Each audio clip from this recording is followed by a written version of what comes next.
जब आपके खिलाफ कहानी लिखी जाती है तो कानून उसे सच मान लेता है, मगर सिर्फ तब तक जब तक कहानी आप लिख के ना दो। आज हम हमारे डे 3 में जानेंगे कि कैसे एक स्ट्रॉन्ग रिटन स्टेटमेंट आपका केस पलट सकता है, आपको एक अक्यूज से एक विक्टिम बना सकता है। लेकिन अगर इस वीडियो को देखने से पहले आपने हमारी बाकी दोनों वीडियो नहीं देखी है तो प्लीज़ उस वीडियो को देख के आइए, तब इस वीडियो कंटिन्यू करिएगा। आपको पता है सिस्टम का एक अनकहा सच होता है, जिसने पहले लिख दिया वही सही है। 80% केसेस में जज के सामने सबसे पहले डॉक्यूमेंट होता है FIR या कंप्लेन, और मोस्टली वो कंप्लेनेंट के फेवर में होता है। आपका वर्जन साइलेंस में दब जाता है। इसलिए हर हस्बैंड के पास होना चाहिए एक डिटेल रिटन स्टेटमेंट जिसमें आपका वर्जन हो, टाइमलाइन ऑफ इवेंट्स हो, गलत इल्ज़ाम का रिफ्यूटेशन हो, आपकी तरफ से की गई एफर्ट्स, मीडिएशन, एक्सपेंसेस एक्सेट्रा हो, हर घटना डेट वाइज समरी के रूप में हो। कोर्ट इमोशनल स्टोरी नहीं देखता, पेपर ट्रेल देखता है। जब आप लिख रहे हैं तो सिर्फ लिख मत दीजिए, उसे ऑफिशियल रिकॉर्ड बनाइए। पुलिस स्टेशन में जनरल डायरी में भी आप लिखवा सकते हैं, जो FIR के पहले लिखा जाता है। आप वुमेन सेल में जा सकते हैं, CAW सेल में जा सकते हैं, वहाँ पे अपनी लिखित कंप्लेंट दे सकते हैं। जुडिशियल मजिस्ट्रेट के पास CRPC 156(3) में एप्लीकेशन डाल सकते हैं। अपने एम्प्लॉयर को भी आप लिखित इन्फॉर्मेशन दे सकते हैं। अपने एडवोकेट के जरिए नोटरी या एफिडेविट के फॉर्म में अपनी स्टेटमेंट्स रिकॉर्ड कर सकते हैं।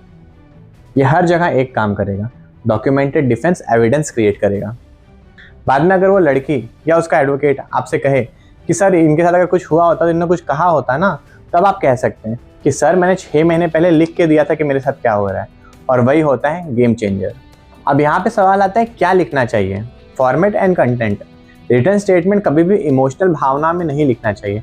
इसमें होना चाहिए इंट्रोडक्शन, आपका नाम, एड्रेस, प्रोफेशन, बैकग्राउंड, शादी की डेट, रिश्ते कैसे थे आप लोगों के बीच में, और टर्निंग पॉइंट भी, कब और कैसे क्या बदला, क्या धमकियाँ मिली, क्या डिमांड्स हुई, कब कैसे क्या शुरू हुआ, और इंसिडेंट्स भी, स्पेसिफिक डेट विद एक्शंस, कि आप प्रूफ कर सकें कि इस दिन मेरे साथ यही घटना हुई, इस दिन ये चीज़ें हुई।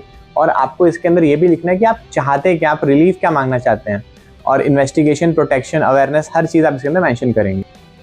और यहाँ पर मैं आपको एक प्रो टिप देना चाहूँगा। सबसे इंपॉर्टेंट होता है आपका न्यूट्रल टोन। आपको सारी बातें अपनी बहुत सिंप्लिसिटी से रखनी है, जैसे कोई सच बोल रहा हो, गुस्से में नहीं, एक विक्टिम की तरह जो सिर्फ इंसाफ चाहता हो। मैं यहाँ पर आपको एक रियल लाइफ एग्जांपल देता हूँ। एक क्लाइंट थे मेरे, वो सॉफ्टवेयर इंजीनियर थे। उनके खिलाफ डावरी, असॉल्ट और हरासमेंट के इल्ज़ाम लगे थे।